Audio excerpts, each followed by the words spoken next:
So listen, good afternoon, folks. I've done this chat before. My name's Graham Golden. I've worked with my POV before, bringing some people that I have worked with, learned from over the last few years on a lot of the topics that I talk about in my daily work. And today I'm delighted to introduce you to Leslie Morgan-Steiner, who I saw Leslie's TED Talk, and we'll talk about a TED Talk, Crazy Love, today. A few years ago when it first came out, and I was held by Leslie's honesty, her display of vulnerability, and her commitment to victims of domestic abuse. And I think first, also her understanding of what was going on, her actions of her then husband Connor. And I think that really all these different things came together and just held me to and made me really watch this TED Talk, and I learned loads from it. So Leslie, welcome. Welcome. Thank you so much, Graham. It's a pleasure to be here. It's great, and we've not met before personally, but we've communicated on social media. So welcome to my home. This is about as close as you're going to get to my home. Thank you. So that's that. And I like to start my chat with asking you a basic question. Basic question. Can you tell us a bit more about what you do around the subject of men's violence against women, and why do you do it? Well, my entire life has been dedicated to talking about issues that affect women and girls that people don't necessarily want to talk about. I'm a big believer in sunlight being the best disinfectant, and that abuse of all kinds thrives only in silence when you don't talk about it. So I'm just a big truth teller. And the first article that I ever published right after I graduated from Harvard College was about my struggles with anorexia as a teenage girl. And there are a lot of things that women are made to feel ashamed of that I don't think that we should be ashamed of. And starting with body images and the torture that we put ourselves through because of our society, and then going right up, to me, there's a straight line between that and becoming a victim of domestic violence in my early 20s. And I think that it's very important to talk honestly about what we women go through. And I think that men find it very interesting and helpful, and we women connect with each other by being honest with each other about the experience of being female. And I find it fascinating to be a woman. And I've spent my entire life studying women and talking to women about these sorts of issues. I think, when I saw that TED Talk, you will talk again about that shortly, but you were telling stories, and you were making the invisible visible. And that's what I love about stories. I love about your storytelling. And for me as a man, a lot of the stuff that I talk about now and I'm involved in, it was completely invisible to me as a young man, as a police officer in my early years in the police service. And it was only after meeting people like yourself and learning from you that all this stuff became, hit me in the face. And it made me feel uncomfortable as a man, which is good. And it made me do something about it. And I think that's really important. And let's talk about events in the US just now, not the other events, but at the weekend there, you lost a hero. I think Ruth Bader Ginsburg sadly passed away. What does she mean to you, Leslie, as a woman in the United States? I would say that the two women, public figures, who have meant the most to me in my life are Ruth Bader Ginsburg and Gloria Steinem. The third woman who's not a public figure is my own mother, who was a wonderful person in her own ways too. But Ruth Bader Ginsburg really was such a champion of pure and simple women's equality and freedom. And it is in our Constitution and our Declaration of Independence that people should be free. And somehow that has been interpreted over the centuries to mean that white men should be free, but that no one else should be. And Ruth Bader Ginsburg used her intelligence and her education and her grit and even her femininity, her sort of quiet, demure approach to things to change our world forever. And, I have a checking account in my own name because of her. I bought a car and a house because of her. I am able, in many ways, to control my own reproductive freedom and enjoy my sexuality because of Ruth and Gloria and other women like that. So everything in my life as a woman that I cherish is due to Ruth Bader Ginsburg and other people like her. And also she did it rather quietly, which I think is very interesting too. I don't believe in doing things quietly myself, but I think that there are a lot of approaches that work. And she also did it, this is so important in terms of your perspective too.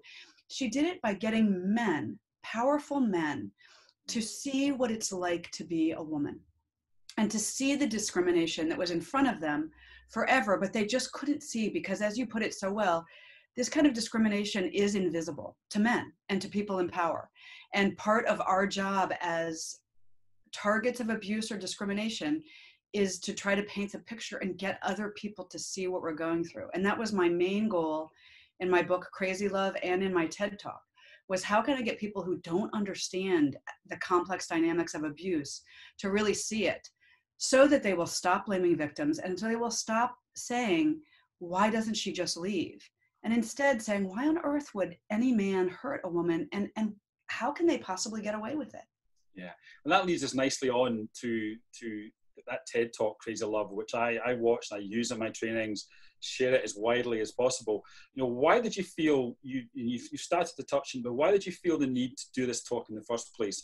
And another question, why did you show some understanding of your husband's situation as well, Connor's situation? Because that came out in the talk. So I'll start with the second question. I have always had a lot of sympathy for Connor. I mean, I didn't fall in love with a monster. I wouldn't have fallen in love with a monster. I always say he was 49% the smartest, sweetest, funniest, kindest man I'd ever known, and 51% the most destructive and screwed up. So I had sympathy for him while I was with him. It's one of the reasons I stayed with him, and I still have sympathy for him now. And I will say, as a very important footnote, that he has no power over me. We did not have children together. We had a relatively short marriage with no financial assets. I don't have any cultural pressure that binds me to him. So I'm completely free of him. And so I can be incredibly charitable. If he had any power to hurt me, I would not be this kind, trust me. So that's the piece about Connor. And then why did I do the TED Talk? So interestingly enough, a man is the one who convinced me to do the TED Talk.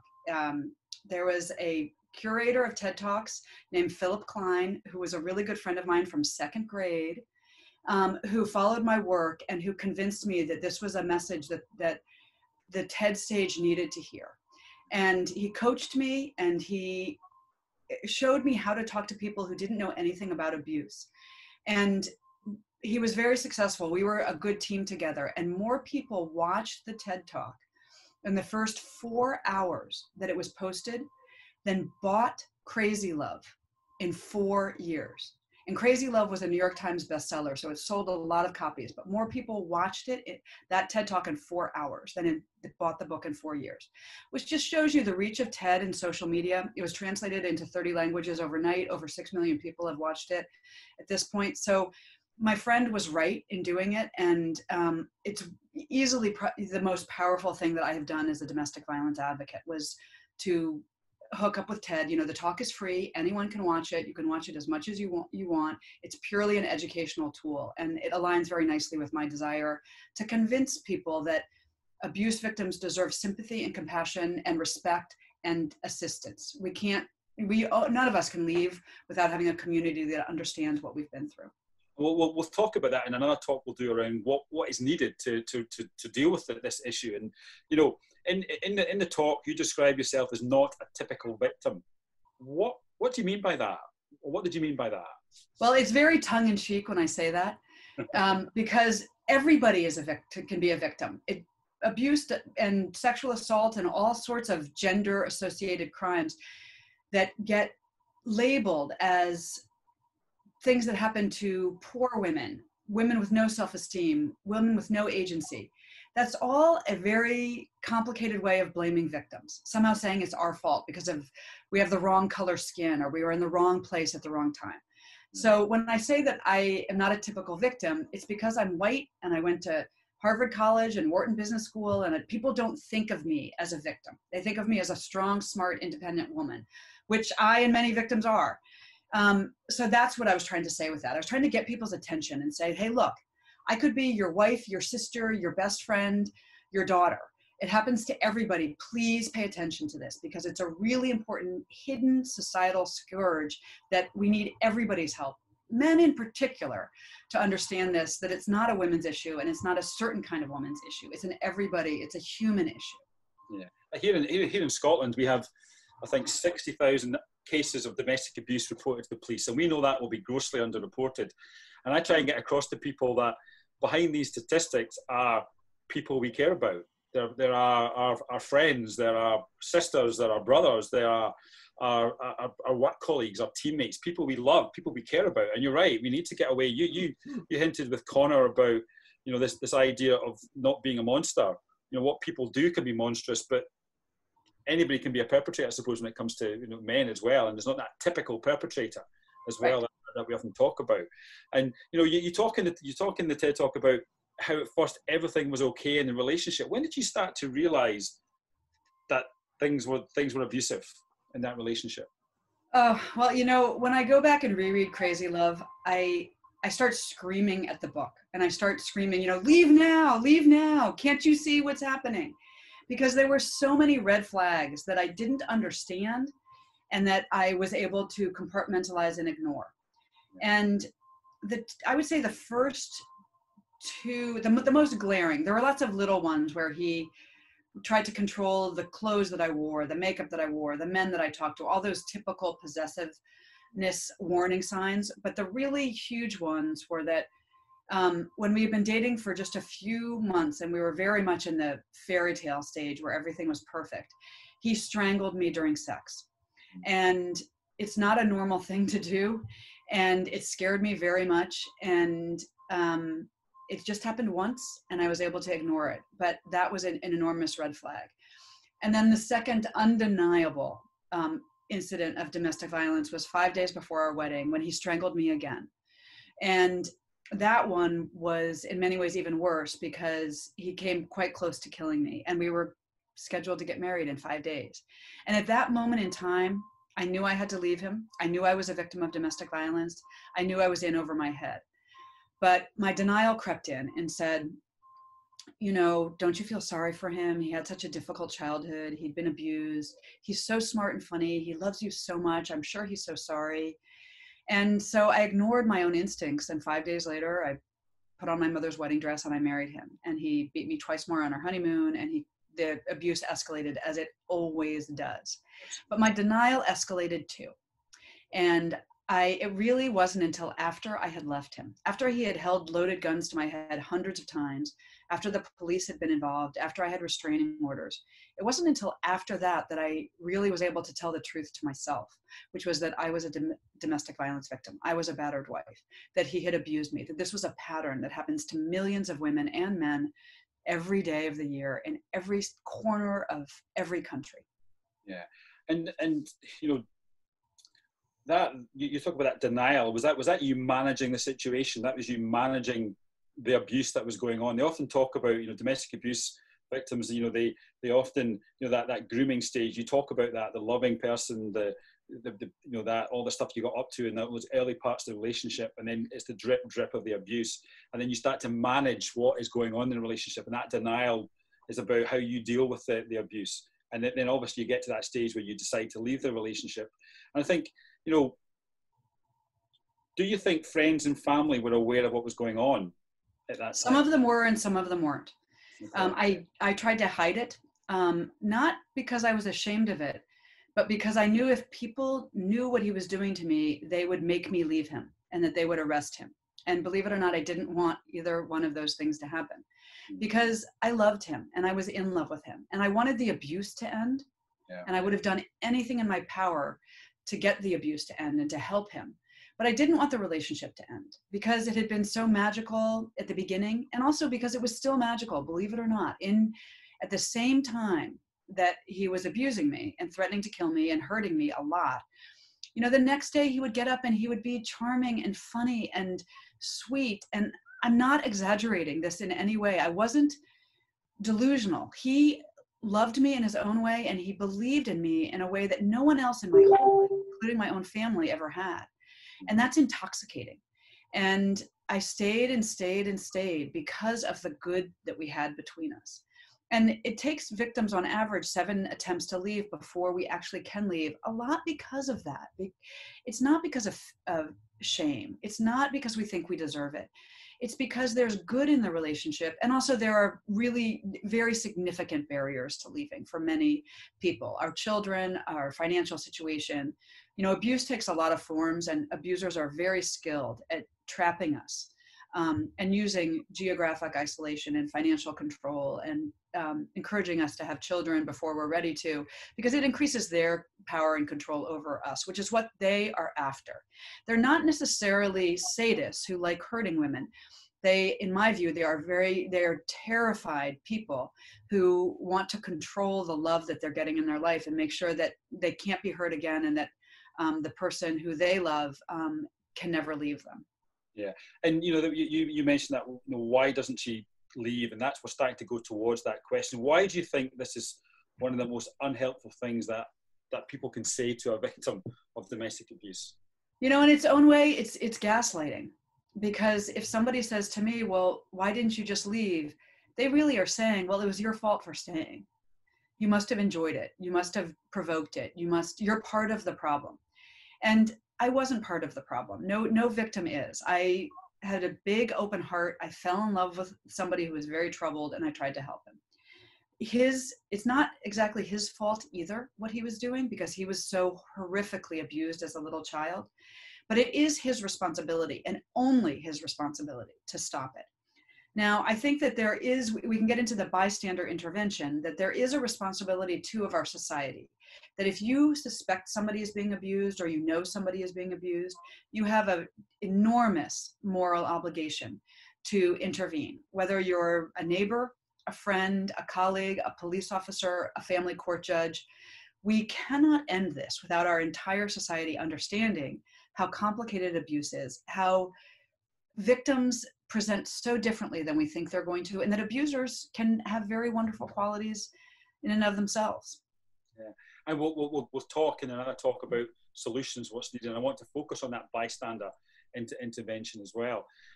So I think, you know, just to finish this conversation, Leslie, COVID-19, that's affecting all of us, and we often say we're all in this together. But when it comes to domestic abuse, are we in this together, do you think? How is COVID affecting victims of domestic abuse? Quarantine is hell on victims and their children, who are also victims, because the first ingredient for an abusive relationship is isolation. And quarantine isolates victims from all of the services that they need to get help. And it takes them away their daily reprieve, whether it's a 8-year-old child going to school, or a partner going to work, or even being able to get out of the house. So it traps victims with their abusers, which is horrific. And as no surprise to anybody in this community, calls around the world and outreach from victims to various kinds of support have skyrocketed since COVID-19 started. There is one silver lining here, which is that, as you and I talked about, denial is a really enormous problem. In some ways, it's the biggest barrier to leaving. And I believe that there is no better way to break through somebody's denial than having them quarantined with their abuser. Okay. And I think that when we are already seeing this, that lots of people are filing for divorce and finding ways to leave. And I think that once quarantine is over, many, many people will end their abusive relationships. They'll have that resolve in them. And it gives you lots of time to plan a safe escape, which is also very important. But the risks of lethality are so high during the pandemic because the anxiety is ratcheted up for everybody. And it really is a nightmarish situation. It's a hidden pandemic, a shadow pandemic behind the COVID pandemic. Yeah. Thanks for that. And so my phone went off there for some reason. I don't know what happened there. But no, I just wanted to talk about that because I think COVID-19 has exposed the fault lines in society, you know, social inequalities. And I think when it comes to domestic abuse victims, clearly lockdown started way before the lockdown started for many victims. So thank you for that first part of this conversation. I think we have really started to introduce this notion of the TED Talk that Leslie talked about and I've talked about. We'll post a link to that TED Talk again. If you've not seen it, please watch it. It's in my top 3 of TED Talks of all time. I'm not going to tell you you might be one, I don't know. I'm not going to tell, it's my secret, but it's there, it's definitely there. So thank you for that. When we come back, we're going to start to look at, Leslie's talked about bystander intervention and our role as society, and we'll focus a bit more on that. So thank you for that talk just now, Leslie. Thank you.